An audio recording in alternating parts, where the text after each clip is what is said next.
Hi guys, thank you card today, and I'm trying to use the Gina K Masking Magic sheets here.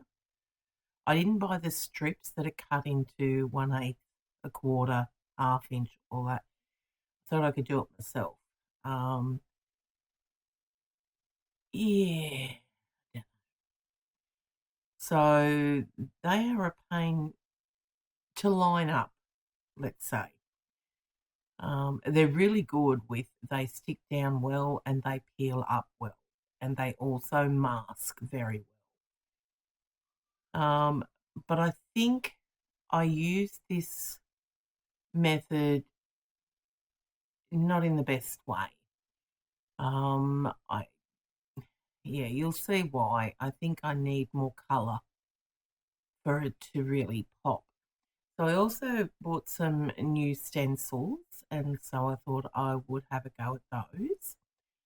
But I'm rip tear bust and I don't mask off all areas, and I get ink where I shouldn't get ink.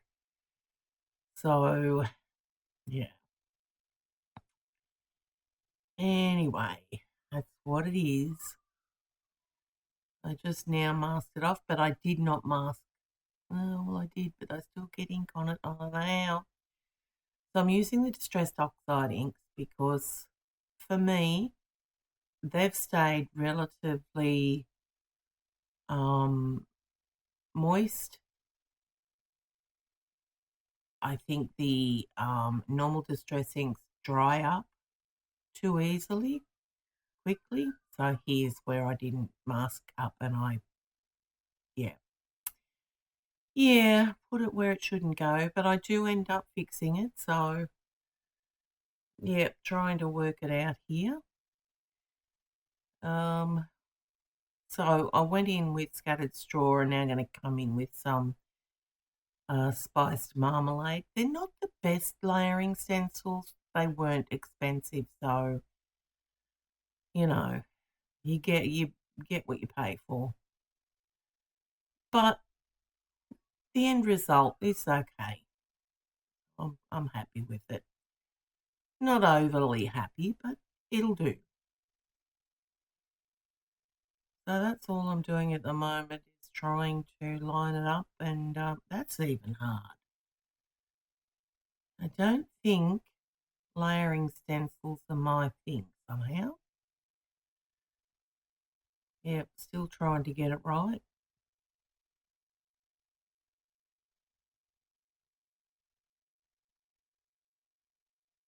Yep, so there I don't even mask off down the bottom. And I think I was lucky with that one, I didn't get it. So yes, I've just noticed that I've sponged outside the stamp, so the stencil. So now I'm trying to do the stems and leaves, and I'm doing this in, I think it's bundled sage. I really love bundled sage. Very soft, pretty green. Okay, so there's the focal image, and I've made a mess of that.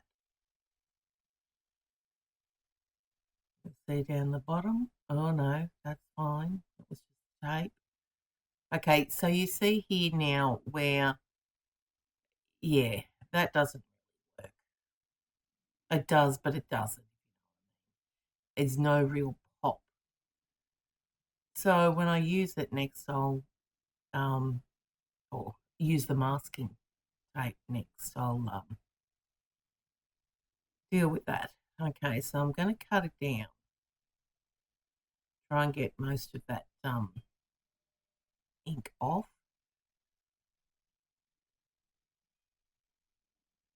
So I've come along, I think I might have done it again, and I've come along the side and put the spiced marmalade on it. I'm going to cut that off later on. So I'm going to do the sentiment as well now.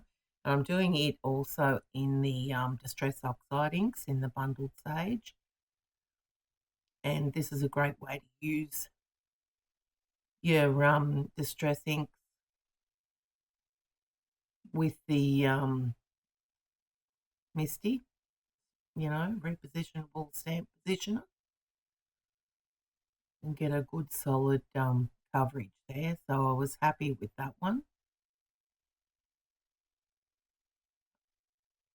And I am lucky that that stamp was just the right size to cut out using the Stampin' Up scalloped circle punch. So there, I've been able to cover that little bit there by putting the sentiment on it. So I'm going to cut down the strip on this other card that I did and put it over where I've stuffed up, and you wouldn't know the difference.